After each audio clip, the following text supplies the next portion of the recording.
Alright. Welcome back to Goblin Slayer Anime Review, episode number 9. Yes, 9. You might be thinking, is this anime review series going to get to like 20 for this season? No, I highly doubt it. Because basically, the season's only got about 7 more to go. I'm guessing at that. Purely because basically, well, the best way I can describe it is that. There we go. It's because basically, well, we're like five episodes in. Now, this episode's called Beard Cutter to the South. To the Southern River. This is adapted from the first 2 chapters of Book 7. Yes, we're on Book 7. There's an interlude that comes between there, which not much here. So we're talking about they skip without one, just stick with the 2 chapters. So the episode starts off with somewhat of an original scene because this is actually they open up with basically like after they open up with a guy running through the streets, basically a postman. Well, basically this world's version of postman, and deliver mail. And we see now do cut up the bit basically where you have High Elf Archer, where she says like, I'll talk about marriage, and here she gets a letter, not by paper, on a leaf. Yes, a leaf. Now, in the book, they do not describe what the letter actually is on. It's just that she got a letter from her sister. You got a letter that there's gonna be a wedding coming up, and of course, like, oh, who's getting married? Who's getting married to? Her cousin. To who? That, of course, they think it's to her. No, it's actually her sister. Of course, is a bit confused about that. So, Dwarf Shaman decided to smack her rear end because she didn't clarify. Yes, seriously. So, all the group is invited. So, then of course, basically, Goblin Slayer they put a request with Guild Girl, of course, inviting her along too to the wedding. And of course, put all the Goblin quests on the side so you can go on this particular thing. And of course, they go out and go on this little Goblin quest where you see him where he's like finishing up his battle with some goblins. It is interesting, though, that they trim down this whole thing. Like, at least they kind of show fighting a few goblins. Yes. And we're like, oh yeah, they admitted the whole battle. That's a big fat lie. Did they not bother to watch the episode? Yeah, I would say most battles admitted, but are they going from the manga or are they going from the actual like novel? Because when I read, basically the way they describe it seems like something about what maybe take place off screen. So after they apparently killed 23 goblins, yes, 23. Like first, oh yeah, it's 20, then 3 more, like oh yeah, 23, and of course they discover now they're basically at a church. Yes, a church. Where these goblins have proceeded to basically beat and nearly rape a bunch of bunch of nuns. Yes, nuns. So, right after they rescue them, of course, a few of them died. So, Priestess unleashes a purification miracle, which, of course, they don't really describe in the book exactly what the thing looks like, but I'd say it looks gorgeous in the anime. Basically, I don't understand the criticism basically for the season so far, because they're doing a really good job adapting what they're adapting here. Yeah, and some person were like, oh yeah, like they hate the seas, like go back to IP, man, White Fox. Now, whoever wrote this comment on this particular Wiki page, you do realize the White Fox is still making the seas and they're just basically collaborating with another studio. They think it's maybe a different studio. They think that White Fox is not doing the season. Technically, they are. They're just collaborating with different studio. I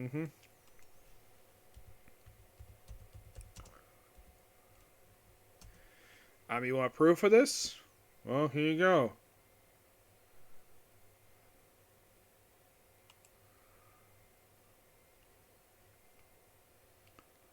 Oh, they do, okay. I thought White Fox would work out. Basically, I'm not really sure exactly why this for, because each one is something different. Now, commenter, do you not realize, though, that this studio, that all anime in Japan Any adaptation here is based on a manga or a light novel. It's all done via committee. It was probably their decision to switch studios. It was not the team's responsibility to switch studios. It was basically, well, the committee's idea. Because all anime are run by a committee. So, it's not really their fault. So, moving on from that.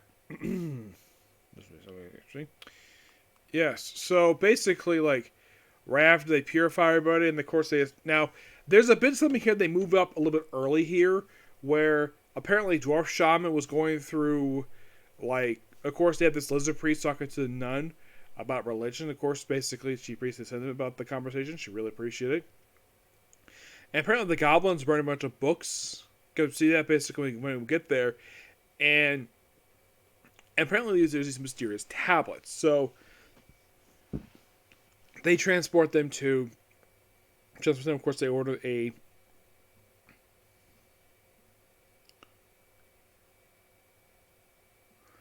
Yeah, they transport them to the temple. Mm-hmm. Yes. They transport to the temple. Of course, they arrange a cart. And, of course, then they, well, pick up... And, of course, Goblin Slayer goes home, picks up Cowgirl. And, of course, she goes along for the wedding.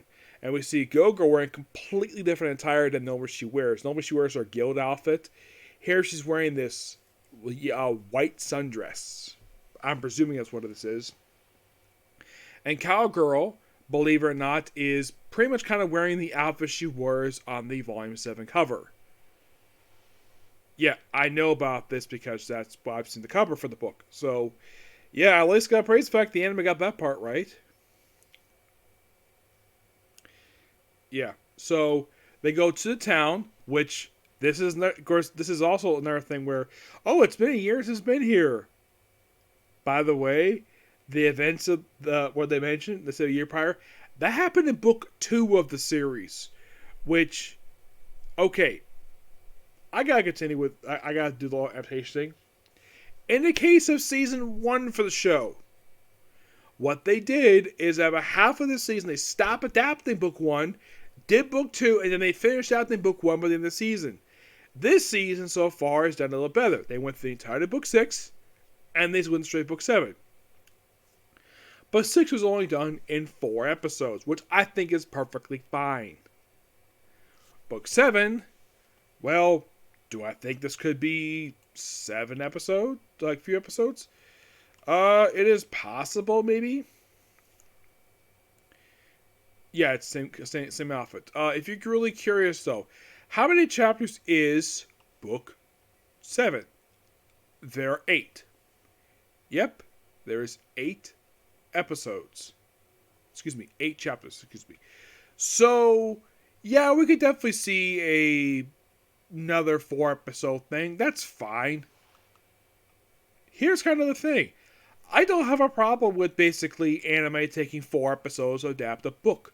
Like, 1 book, 4 episodes. That's perfectly fine. It's better than adapting a whole book in 1 or 2 episodes. Yes, I have to harp on this. So, moving on from that. So they arrive at the temple. Well, basically the area where the temple is. So the girls go off and they deal with the shopping. Dwarf Shaman and Lizard Priest go with them. And of course, the Goblin Slayer transports the tablets to the temple, where we actually see the Shrine Maiden. The Sword Maiden, excuse me. Yeah, first time we've seen her since Sword Maiden season 1. Of course, they talk about in here about her, like, how she's sleeping good, how she's been, basically, which, good follow-up to the previous season, which, great on them for doing that. Which, yes, they brought another book, too, so there's that. Now, when I heard the voice, I'm like, did Crunchyroll change the dub actress? Because the way that the Sword Maiden sounds, she sounds a lot like Jay Marcel by looking at the line.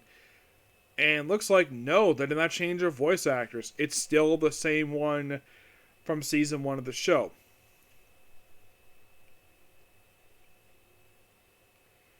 Which is, if you're curious, is a woman by the name of Meg McCain. It's still credited as her. Yes, still credited as her.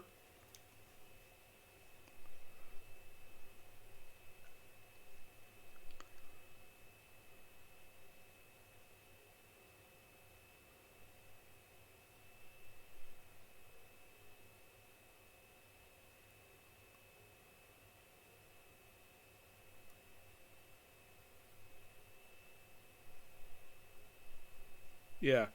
So right after they, of course, they go to this temple. After the temple thing's finished up, they take a boat. Yes, a boat. So they take this boat to the Elven lands. So once they get on the boat itself, then of course basically like, and of course they prepare for potential goblins because Goblin Slayer is always preparing for stuff. So and then they get past like a certain point. Now I do all appreciate the conversation they have here, which is great. The fact now, it's not, oh yeah, they made the whole conversation in the boat. No, they didn't. Basically, the amount we have here is perfectly fine. So then of course they switch over, and of course like oh about the Elven lands. The fact that also at the elf basically the last time she was in this area she walked. This is a different perspective for her. So they go through this special gate where they go in, and then the water rises up and the gate opens up again. This is normal duck stuff, per se. Yeah, it's perfectly normal. Mm-hmm. Yep. Then pretty much basically like where, of course, they suspect there's goblins, and then they get to a particular area, and of course, Goblin Slayer has Cowgirl and Gilgirl hide while the bow is attacked by frickin' rocks. Yep. An avalanche ended the episode, which also ended chapter 2. Great episode. I thought this was really good. Yeah. Good overall. Okay, so that's episode of you. Next episode, Comic Corner. Okay? See you. Bye.